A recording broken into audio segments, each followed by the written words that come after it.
আজকে যে আন্দোলন করছেন টিএসসি মোড়ে, আপনারা কি বিষয় নিয়ে আন্দোলন করছেন? আপু, এটা ফার্স্টে যে বিষয়, এটা কোনো আন্দোলন না, এটা আমরা একটা ক্যাম্পেইন করতেছি। এটা হচ্ছে যে আপনার পরিবেশ, বন ও জলবায়ু মন্ত্রণালয়ের আন্ডারে গ্রিন ভয়েসের কোলাবোরেশনে একটা ক্যাম্পেইন, যেটা নাকি মানুষকে সচেতন করা। এই যে যে হর্ন বাজানো যে একটা মারাত্মক রকমের শব্দ দূষণ, এইটা যে যে হর্ন বাজাচ্ছে তার নিজেরও ক্ষতি করছে, তার আশেপাশে যারা আছে তারাও ক্ষতিগ্রস্ত হচ্ছে। এইটা আমরা হচ্ছে যে বেসিক্যালি বোঝাতে চাচ্ছি। এখন হচ্ছে যে আমাদের প্রত্যেকটা মানুষের নির্দিষ্ট একটা শ্রবণ ক্ষমতা আছে। যখন নাকি রাস্তাঘাটে র্যান্ডমলি হর্ন বাজানো হয় এবং আমরা যখন তার মধ্য দিয়ে দিনের পর দিন চলাচল করি, এইটা আমাদের শ্রবণ শক্তির একটা ক্ষতি করে। এবং শুধু শ্রবণ শক্তিই না, আমাদের মধ্যে উদ্বিগ্নতা বৃদ্ধি পায়, আমাদের রাতে ঘুমের সমস্যা হয়, আমাদের বিষণ্ণতা বৃদ্ধি পায়।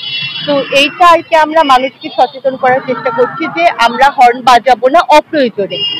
আর এতে যে তার নিজেও ক্ষতিগ্রস্ত হচ্ছে, তার আশেপাশের লোকজনও ক্ষতিগ্রস্ত হচ্ছে, এটা আমরা বোঝানোর মাধ্যমে, আমরা সচেতন করার মাধ্যমে আমরা এই অকারণে হর্ন বাজানো এইটাকে রিডিউস করার একটা চেষ্টা। আপনারা কি শুধু এই টিএসসি মোড়ে ক্যাম্পেইনটা না, করছেন নাকি আরো অনেক জায়গায় করছেন? আমরা হচ্ছে আমাদের ঢাকায় 6টা পয়েন্টে আমাদের এই কার্যক্রম হচ্ছে। ফার্মগেট, আগারগাঁও, গুলশান 2, আরো কয়েকটা পয়েন্ট আছে।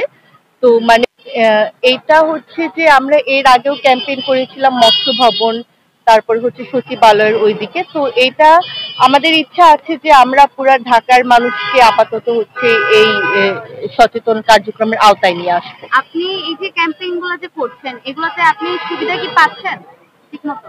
সুবিধা পাচ্ছি বলতে, আমরা যখন মানুষকে সচেতন করি, এখানে মিশ্র প্রতিক্রিয়া আছে। কেউ কেউ অনেক অ্যাপ্রিসিয়েট করে যে হ্যাঁ, মানে যারা ফিল করে যে এই হর্নটা তার জন্য ক্ষতিকর, তারা অ্যাপ্রিসিয়েট করছে। আবার কেউ কেউ ফিল না করলেও আমরা যখন নাকি তাদেরকে লিফলেটের মাধ্যমে বুঝাচ্ছি যে এইটা উচিত না, এইটা হলে আমাদের এই এই অসুবিধা হয়, তখন তারা মানে বলছে যে হ্যাঁ, আমরা এরপর থেকে হর্ন অকারণে বাজাবো না। আবার একটা শ্রেণীর মানুষ আছে যে যারা বলে যে সবাই তো বাজাচ্ছে, আমি বাজালে কি দোষ হয়। তো আর কি, সব মিলে একটা মিশ্র প্রতিক্রিয়া। Thank you.